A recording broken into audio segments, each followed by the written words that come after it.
you covered, of course, across the globe. We've got a watch party in LA as Borussia Dortmund are looking to close the gap on Bayern Munich to 5 points at the top of the table. Our TV crew, of course, will be in California. On the sidelines, of course, will be Archie Rhind-Tutt, who I imagine is very much looking forward to this class, Archie. Oh, big time, Dan, because Borussia Dortmund have to show a performance tomorrow. They have to win this, as much as Niko Kovac, their coach, has kind of been on the fence about any cries for the title this season. He's been more putting his players back in their place when they've dared to mention it. And yet, ultimately, they have to close the gap. Whereas for Bayern Munich, this is a chance for a statement. This is a chance for them before what's going to be a huge final few months of the season to say, look, we are well and truly top dogs here. And given the way that they're playing as of late, who would really bet against them as well? That front three of Kane, Elise and Diaz has really gelled together in such a great way for them this season, and just seeing the way that they all seem to complement each other, the kind of decision-making that they have between them, you fear for Dortmund a little bit, given the way that they're wobbling, not just away at Leipzig last week, and even if they pulled it back to 2-2, but also that performance at Atalanta. It's been dubbed locally as a fiasco, and you can understand why.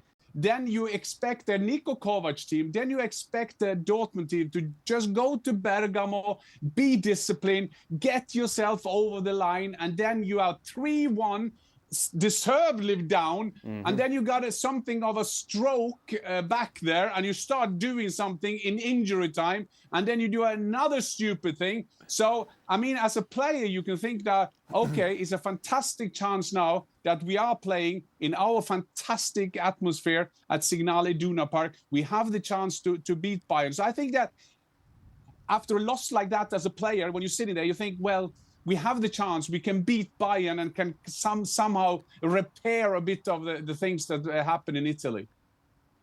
Players have all been there. They've had really bad games. This was a very bad game. You're looking at me. Well, you know, Villa Park, whatever, blah, blah, blah. I've been in that. But what's it like, honestly, what's it like, though? Well, it depends on the individual, because it's everywhere. It's like Jan says, like, you're the focus of the 48 hours. You've had a nightmare. Yeah. You're going into another huge game. It really hits a player. It hit me hard, that particular incident at the FA Cup semi-final at Villa Park. And I really took that into the next league game. I think it was Aston Villa, and it was at home. So I'm now, as Ben Sebaini is, he's gone out in front of his own supporters, knowing that they were watching that game in midweek where he had a horrendous game, made a few mistakes. And you can feel that frustration coming through the support, and sometimes, and I know this was from my perspective, sometimes you're so keen to make amends that it's crazy to say that you try too hard. You start doing things that are not normal because you're trying to, obviously, in your mind, make amends for the bad game that you had. And it wasn't the only one, because if you look at Gregor Kobel there for the penalty kick, what the hell was he doing out there for a cross? So he wasn't the only one. But I know, and there's not a player alive that hasn't had a big game. There's not a player alive that hasn't made mistakes. It's not happened. Not one sports person. But it is difficult to put it. The only way you can put it out of your system is to go out there and have the kind of game that you know you're capable of. If you back it up with another one of those, and that is possible because you're playing, these, Archie mentioned it, particularly those attacking players around Harry Kane, you could find yourself in a real mire, mentally. I know for me it was really tough.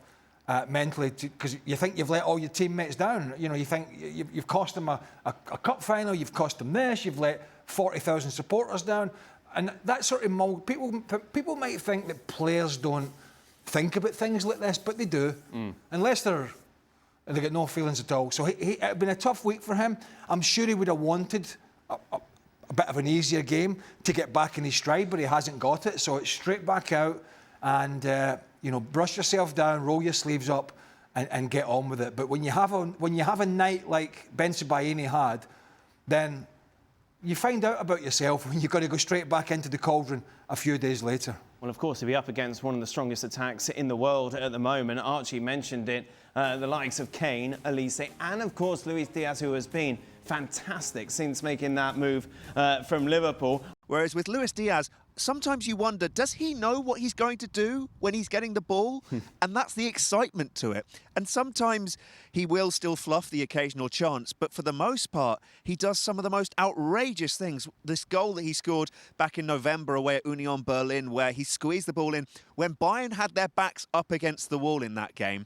And that's the thing about this Bayern team. Even when it looks like they're in a tight corner, they find a way to squeeze themselves out of it. Serge Gnabry's been revived as well, just behind Harry Kane as well in that number 10 role. Jamal Musiala still working his way back to full fitness.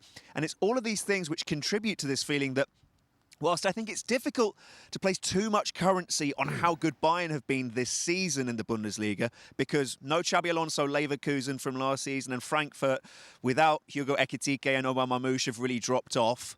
I think that's why Dortmund have stepped up a touch. You still think that they are one of the best teams in Europe and have to be making their mark, not just here tomorrow, but also in the Champions League and the rest of the season. Yeah, 100%, of course. Along with Luis Diaz, you've got Harry Kane up front as well, Archie. Putting you on the spot a bit here, but if we were to ask Bayern Munich fans exactly one word to sum him up, what would that be? To sum up Luis Diaz? Sum up Harry Kane. Ignore that graphic, by the way. That's completely Harry wrong. Kane? Those are the odds. We're running to the bookies. Hurricane is one word that's been used to describe him. He has been magnificent for them. He is beloved because of his professionalism in front of goal, but the way he carries himself on and off the pitch, he is a guarantee for them. I realise that's quite a few more words, but brilliant, I think, is just the one. OK, then, no matter what the odds are, what are your predictions for this, Jan? I will say this is what Bayern usually do. This is going to be a statement win for them. We are up for a fantastic football game, and I think that, but still think that they will win 2-1 Bayern. Where would you prefer to be, Archie, tomorrow? Tom's watch party in LA with Jurgen, Ali and Kay, or on the sidelines? I love it on the sidelines, Dan. LA doesn't sound bad, but I'm happy here, just about.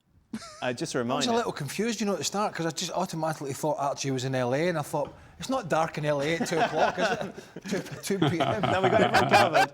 If you haven't done so yet, if you're in LA and you fancy going along, be sure to check out the QR code there to register to go along to Tom's watch party tomorrow, which starts at 8:30 Pacific time. Jurgen's buying. Oh, yes, he is. He's buying the drinks. Everyone's having a coffee.